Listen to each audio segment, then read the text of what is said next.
It was a hot morning, but not because of the sun, because of shame, because of humiliation, because of the stares of dozens of people who pretended not to see anything. "Move, idiot!" she shouted, raising the cardboard cup, as if it were a trophy, before throwing its contents straight onto his chest. The scalding coffee soaked the young cleaner's white shirt. The brown liquid slid down his torso, staining the hotel's embroidered logo. The silence that followed was more cruel than the scream. She let out a dry laugh, keeping her eyes fixed on him. Towering in her designer heels, with dark sunglasses and a handbag worth more than his yearly salary, she turned to her friend and added, "He can't even dodge. How clumsy. No wonder he cleans floors, right?" Her friend laughed too, forced, uneasy, as if she wasn't sure how far it was okay to laugh. Hit like if you also believe respect shouldn't depend on the uniform someone wears. And subscribe, because what you're about to see today will leave you thinking, said a voiceover that only you, the viewer, could hear. The young man didn't say a word. He lowered his gaze, bent down to pick up the cup she had dropped on the floor after emptying it on him. He carefully placed it in the trash can, and with the same calmness with which he had arrived, he returned to his cleaning cart. She wasn't even looking at him anymore. She was busy taking selfies in front of the hotel lobby, making sure to capture the reflection of the golden logo behind her. "Make sure not a single stain is left at the entrance, okay?" she yelled without turning around, while pulling out her lipstick and fixing her smile in her phone's mirror. The young man only nodded. His face was wet. Maybe from the coffee, maybe not only from that. Nobody intervened. Nobody said a word. She was the daughter of Esteban Larrea, the construction tycoon, owner of the hotel, owner of half the city. Who would dare? She left laughing, tossing her hair back like a soap opera actress. She was on her way to the private rooftop pool. Meanwhile, the boy with the soaked shirt went back to work, to clean up what she had left behind.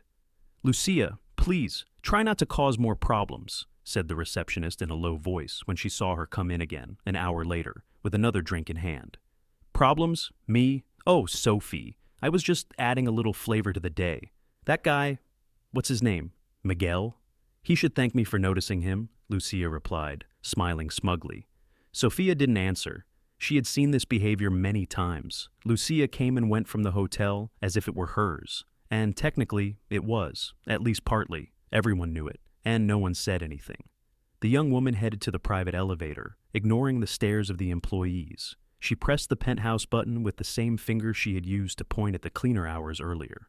"Make sure they clean the jacuzzi glass. Yesterday it was foggy," she ordered as she passed the front desk. Meanwhile, in the underground parking lot, the boy was changing shirts. He carried a clean one in his backpack, neatly folded between towels. He looked at himself in the staff bathroom mirror. He had a red mark on his chest, but it wasn't serious. "It was nothing," he murmured, as if trying to convince himself. A cleaning lady walked past him and offered him a cookie. "Don't let it get to you, son. Some people only know how to look down on others." He smiled faintly, accepting the cookie. Then he went back to his cart. That night, Lucia posted a story on social media. "Today a cleaner tried to get between my coffee and me. Spoiler, I lost the coffee. He lost his dignity. Oops, in high class, not my fault." Hundreds of likes, dozens of comments. "You're iconic, queen." "That guy definitely cried, ha ha ha." That's how it should be. People need to know their place. But not all the comments were like that. One, with no profile picture, wrote, "Respect is obvious when no one forces you to have it, but it's also obvious when you don't have it, even if you fake it." Lucia didn't reply. She didn't need to. She never replied to anyone beneath her level, or so she thought. The hotel lobby was covered in imported white marble, with gleaming columns and crystal chandeliers hanging from a height that seemed unreal. Every sound echoed like in a cathedral. And still, when Lucia walked through the revolving door that morning, it was her perfume that marked her arrival. Everyone saw her. Some looked away. Others lowered their heads. No one greeted her sincerely, but everyone did so politely. "Good morning, Miss Larrea," said the manager on duty, adjusting his tie when he saw her approach. "Good morning, Esteban," Lucia replied, without looking at him directly, walking toward the reception desk. Behind her, two bellboys barely twice her age carried her shopping bags from the day before. No one understood how she could buy so much and use so little. "I want the suite 1501 cleaned before noon, and change the flowers." Yesterday's had a strange smell, she said in a firm tone, as if each word were a decree. Sophia, the receptionist, noted everything down on her tablet without raising her head. Lucia turned on her heels and glanced toward the entrance. The young cleaner wasn't there. The carpet was spotless, as if coffee had never spilled on it. Everything was back to perfect, just how she liked it. "Where's the new guy?" Lucia asked, pausing mid-step. "Who?" Sophia replied, though she knew exactly who she meant. "The one who ruined my dress this morning, the one who didn't know how to get out of the way." "I think they sent him to the back service area," the receptionist answered softly. Lucia said nothing. She pressed her lips together and walked off, muttering something about staff incompetence. On the third floor, behind the laundry area, the young man was picking up dirty trays and clearing leftovers from a small meeting room. His new shirt already had dust stains. He didn't complain. He didn't speak. He just worked. A waitress watched him from the doorway. "Did you know who that girl was?" she asked him. He nodded, never stopping stacking the plates. "And you're not planning to do anything? What would you do?" The woman didn't answer. She shrugged and left. He stayed silent for a few seconds, holding a fork between his fingers, staring at a stain of sauce on the carpet. Then he pulled a small notebook from his pocket, opened it discreetly, and wrote a line in precise, almost calligraphic handwriting. He closed the notebook and put it away again. At noon, Lucia went down to the terrace on the second floor. She had reserved the best table, the one facing the central fountain. She ordered a dish that wasn't even on the menu. Nobody protested. While she waited, she scrolled through her social media, checking the reactions to the video she had posted. Her followers were thrilled. Most applauded her. Some criticized her, but she ignored them. "They're just jealous," she said, half out loud, while sipping her lemon water. That's when she saw the boy again. He was on the other side of the garden, gathering fallen leaves. This time he wore a gardener's uniform, with leather gloves and a cap that hid his face. Lucia frowned. Wasn't that the same guy from the morning? Now he was pruning branches too. He stood up without a word, walked to the edge of the terrace, and shouted down at him. "Did they demote you, or are you volunteering for more punishment?" He slowly lifted his head. He didn't say anything. He just looked. His gaze was calm, no anger, no fear, just a serenity that was hard to endure. "You could at least apologize for staining me this morning," she added, waiting for a reaction. The young man lowered his head and went back to his task. Lucia turned with a huff. A few seconds later, her plate arrived. "This is cold," she said, pushing the plate toward the waiter without touching it. "Would you like me to change it?" "No, I'd like you to stop serving me as if I were just any guest." The waiter nodded, picked up the plate, and walked away. Hours later, in the office of the general director, a man in a dark gray suit reviewed documents. His face was serious, serene, accustomed to commanding without raising his voice. "Have they signed the agreement papers?" he asked, without looking up from the report. "Yes, sir. The merger will be finalized this week." The man nodded. Then he stood up, walked to the window, and looked out toward the pool where Lucia was sunbathing with sunglasses and headphones. "And the young man? He's doing his part. Everything is in order." The man didn't reply. He just watched his daughter in silence, his eyes fixed on her, as if searching for something beyond the image. "Let her act however she wants. Just keep watching," he finally ordered. Lucia went up to her room at sunset. She showered, changed dresses, did her makeup again. She had a dinner at the hotel restaurant. Important guests, investors.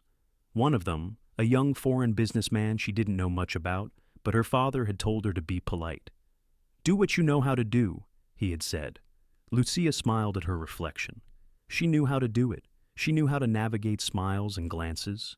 What she didn't know was that this dinner would mark the beginning of something completely beyond her control. The hotel restaurant, decorated with dark wood and warm light lamps, smelled of fine wine and freshly served meat. At the main table, reserved days in advance, Lucia waited for the guests as if she were the hostess. She wasn't, but she acted like she was. She wore a fitted black silk dress, discreet yet provocative at the same time, and heels that announced her arrival with each step. The maitre d' greeted her with a restrained bow. He knew perfectly well who she was and what her discontent could mean for his job. "Mr. Martinez will arrive in a few minutes," he told her. "The new partner?" she asked, feigning little interest. "That's right. He's coming accompanied." Lucia raised an eyebrow. They hadn't mentioned that to her, but she smiled. Perfect. The more important people, the better. She sat down, crossed her legs with studied elegance, and began checking her phone. Soon she received more notifications about that morning's video. By now, it had gone viral among her followers. Some had even shared it on fashion and lifestyle accounts. But new comments were appearing too. More serious, harsher. Is this how rich people treat workers? This isn't funny, it's violence. Would you like your brother to be treated that way? Lucia ignored the comments, as she always did. But for some reason, this time they bothered her more than usual. She closed her phone and looked up just as the main door of the restaurant opened. Two people entered, an older man, whom she instantly recognized, one of her father's financial advisors, and beside him, the young man from that morning. He wasn't wearing a uniform, no broom in his hand. He wore a suit, a dark, perfectly tailored suit, with a white shirt and a tie that had surely cost more than the coffee she had thrown on him. He walked with confidence, greeted without lowering his head. Lucia froze. "Good evening," he said, without smiling. His voice was calm, deep, direct. Lucia couldn't respond right away. The financial advisor spoke first. "Lucia, let me introduce you to Andres Salgado. He's the son of the group's new partner. He'll be here evaluating the hotel's operations for a few weeks." Andres, his voice, his face. It was the same boy, but different. Lucia forced a smile. "Pleasure to meet you," she managed to say, extending her hand. He looked at her for a moment, as if evaluating something. Then he shook her hand firmly. "The pleasure is mine," he said, and sat down directly across from her. For the next few minutes, the conversation flowed among the adults. She barely spoke. She kept her composure, but inside, everything was falling apart. He knew. He had to know. Why wasn't he saying anything? Why wasn't he doing anything? When the appetizers arrived, Lucia couldn't take it anymore. "We've met before, haven't we?" she asked, feigning friendliness. Andres looked at her.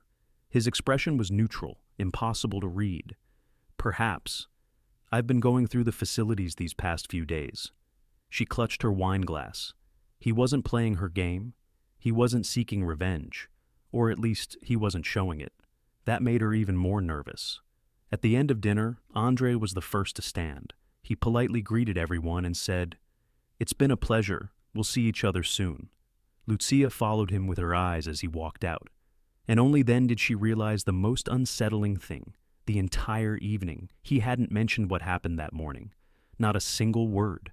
That night, in her room, Lucia couldn't sleep. She stared at the ceiling, the soft lights, the flawless design, everything that had always given her security. But now, it meant nothing. She turned on her phone and watched the video again. Her laugh, the coffee, the silence. Then she opened her profile and read the latest comments. "Aren't you ashamed? A uniform doesn't define the human being. What would you do if you knew that cleaner was more important than you?" Lucia turned off the screen. "And now you, the one watching this story. What would you have done in her place? Would you have apologized immediately or pretended as if nothing happened? Leave it in the comments. I want to read your opinion." The next morning, Lucia looked at herself in the mirror longer than usual. The makeup was flawless. The hairstyle, impeccable. But something in her eyes didn't match. She looked tense, as if she were wearing a garment that didn't belong to her. "Don't be ridiculous," she murmured, adjusting her white gold earrings. She went down to the lobby with confident steps, though every sound of her heels seemed louder than usual. She greeted the staff mechanically, avoided Sophia's gaze, and walked straight to the cafe. A few minutes later, she came out with a coffee in hand, but this time, she held it more carefully. She looked around. No cleaner, no gardener, just the usual silence of luxury. She went down to the underground parking lot. Her bright red sports car was waiting in the same spot as always. No one else was allowed to use that space. It was hers, like everything else. She opened the trunk, took out her sunglasses, settled in, and started the engine. But when she turned her head to leave, she saw him.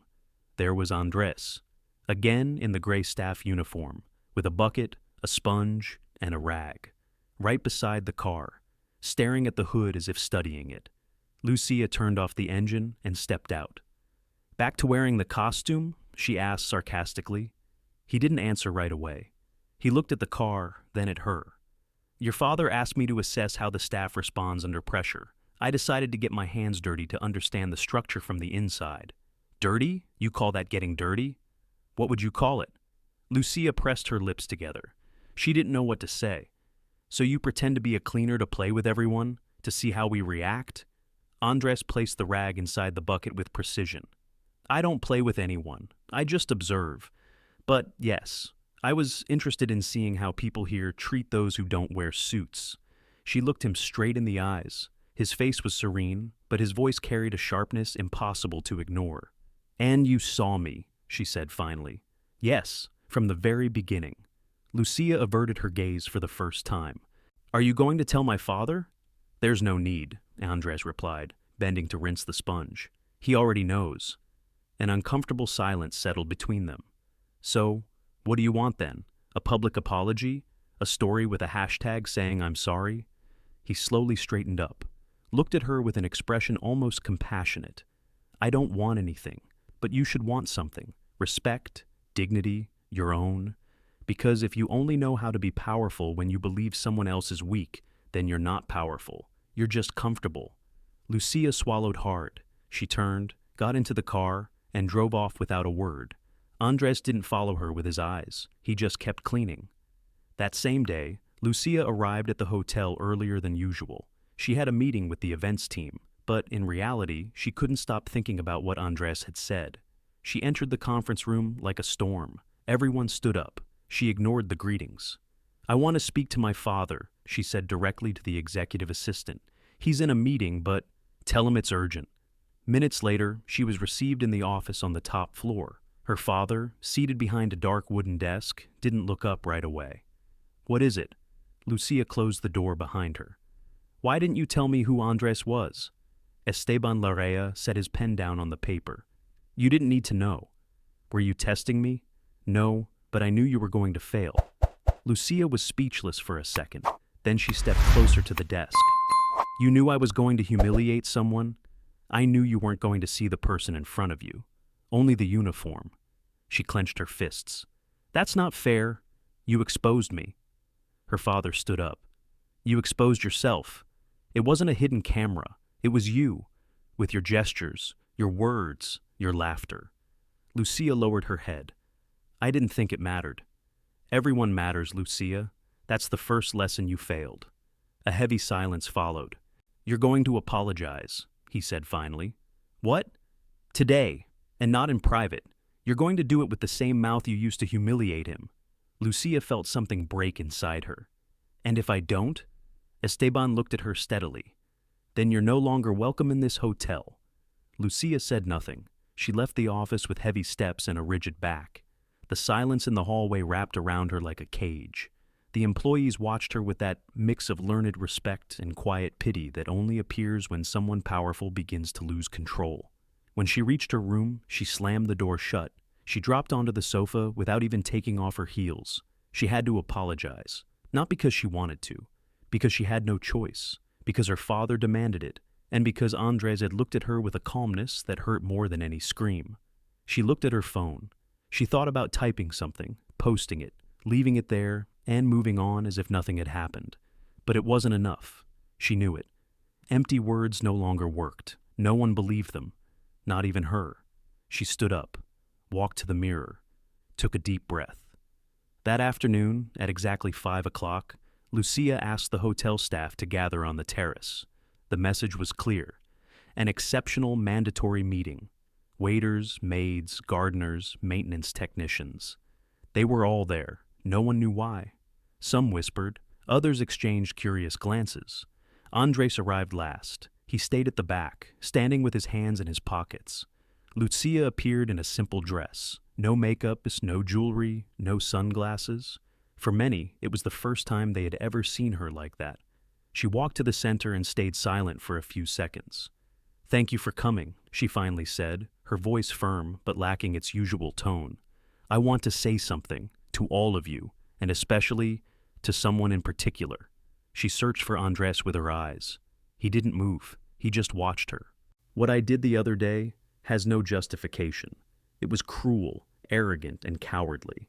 Not because he turned out to be someone important, but because I treated him as if he were worth nothing. A murmur ran through the crowd. Some lowered their eyes, others kept watching attentively. I've lived believing that power protected me, that I could do whatever I wanted, say whatever I wanted, and then move on without consequences. But I was wrong. She paused, took a deep breath. I'm not asking you to forgive me, but I want you to know that I understand, that I'm learning, and that I am ashamed. She turned to Andres.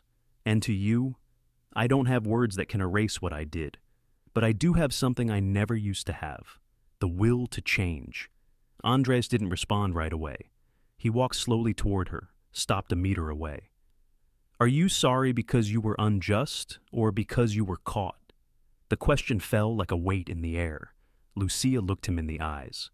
I'm sorry because I was unjust, and because I was foolish, not because you turned out to be the son of a partner, but because I didn't see the human being standing in front of me.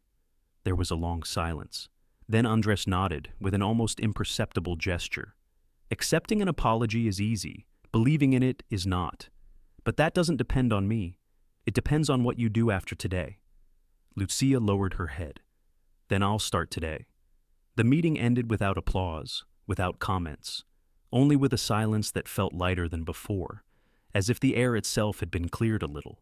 Andres left without another word. Lucia stayed behind for a few minutes, staring at the garden. That night, while everyone was dining in the staff hall, the general manager entered carrying 2 copies of a contract. The room fell silent. We have a new partner, and he wants to speak with you. Andres appeared behind him, this time in a suit, but not in full official mode, his jacket slung over his arm, his shirt sleeves rolled up. Thank you for welcoming me these past few days, he said. I've observed a lot. I've learned even more, and I've made decisions. He paused. From now on, every department will have representation in the hotel's planning. I want to hear your voices, not just your reports. Respect won't be a value printed in a brochure. It will be a daily practice. Some employees applauded. Others glanced at each other, unsure if they should believe it. And yes, Andres added with a faint smile, I'll keep coming around every now and then, but not as a partner, as a learner. Lucia listened to everything from the service staircase. She didn't go down, she didn't speak. But when she returned to her room, she wrote something on a piece of paper. Then she walked to the laundry area and left it on a work table. It was a letter. It wasn't signed. It bore no name. It only said, "Thank you for showing me that silence can also teach, and that respect begins when we stop expecting applause." Within a few days, the atmosphere in the hotel had changed. Orders were no longer barked. Eyes no longer dropped automatically. And although silence still lingered in many corners, it was no longer fear. It was respect. Lucia spent more time observing than speaking. She no longer walked as if the world should open at her steps, but as someone who had started to notice details, names, routines. She ran into Sophia in the elevator, and for the first time in years, she was the one to greet first. Good morning. Sophia hesitated a second before answering. Good morning, Miss Lucia. Lucia smiled faintly. You can just call me Lucia. Sophia nodded, not knowing what to think. That same afternoon, in Esteban Larrea's office, the air felt different. Andres stood by the window, arms crossed. Well? Esteban asked from behind his desk. What do you think of my daughter? Andres didn't answer immediately. She's smart, much more than she lets on, but for years she confused power with worth. Esteban nodded. I know. Now she understands the difference, or at least, she's beginning to. The older businessman slowly stood up. I can't teach her those things anymore. That's why I asked you to come, not just for business. You wanted to test her? I wanted her to see the world from another angle, and there's no better way than forcing her to look down and discover that dignity exists there too. Andres turned toward him. Dignity isn't taught with lessons. It's revealed through actions. That's why I trust you'll know what to do next. Lucia was on the hotel terrace, helping set up centerpieces for a private event. No one understood why she was doing it. No one asked her to, but she insisted. If I want to understand how everything works, I have to get my hands dirty, she said. A young waiter approached her timidly. Excuse me, you're the owner's daughter, right? Lucia looked at him without annoyance. Yes, why? It's just, I've never seen someone like you here, doing this. Maybe because I never wanted to see it myself before. He nodded, not knowing what else to say. Then he walked away. Lucia kept folding napkins. That night, in the main hall, the official signing of the new partnership agreement was celebrated. Everything was luxury. White tablecloths, perfectly aligned glasses, soft music. High society filled the tables. Businessmen, politicians, journalists. And there was Lucia, walking among them with a different kind of confidence, calmer, more real. Andres appeared at her side without announcement. Ready to smile for the cameras? I never liked the cameras. I know. He looked at her for a moment, then discreetly pointed toward the far end of the hall. Your father wants you to say a few words. Lucia nodded. She walked to the microphone. The murmurs faded. Glasses stopped clinking. All eyes were on her. Good evening. Thank you for being here. She paused. Tonight we celebrate a strategic alliance, a new step for this hotel and this city. But I want to speak about something else, something that doesn't make headlines. Faces tensed slightly. She went on. I want to talk about respect, about silent work, about the people who keep this place standing every day without anyone noticing. She looked directly at the staff gathered at the back of the hall. This hotel wouldn't be what it is without them, and I wouldn't be who I'm trying to become if it weren't for one of them, teaching me a lesson I needed. A heavy silence followed. Sometimes you have to lose a little pride to gain something much more important. She ended with a slight bow of her head and returned to her place. There was no thunderous applause, only a low murmur of approval. Andres approached. I didn't expect that. Neither did I, she replied. Later, as the guests dispersed and the music faded, Lucia stepped out into the garden. The air was fresh, the night calm. There was Andres, alone, standing by the fountain. Did you think I wouldn't dare to speak? She asked, walking closer. I thought you'd say the right thing, but you did better. You said the truth. Lucia smiled, then sat on the edge of the fountain. And now what? Andres shrugged. Now it's all up to you. Up to us? There is no us, Lucia. Not yet.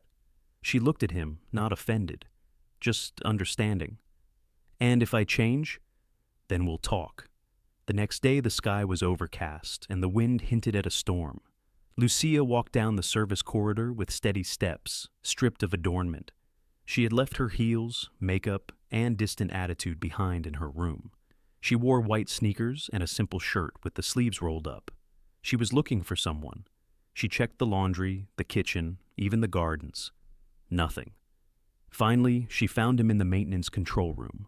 Andres was reviewing blueprints with the head of the electrical system. When he saw her, he lifted his gaze without surprise. I need to talk to you, she said.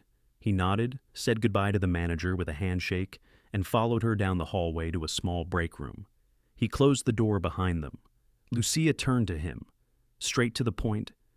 I want you to tell me what you think of me, not as a partner, not as the owner's daughter, as a person.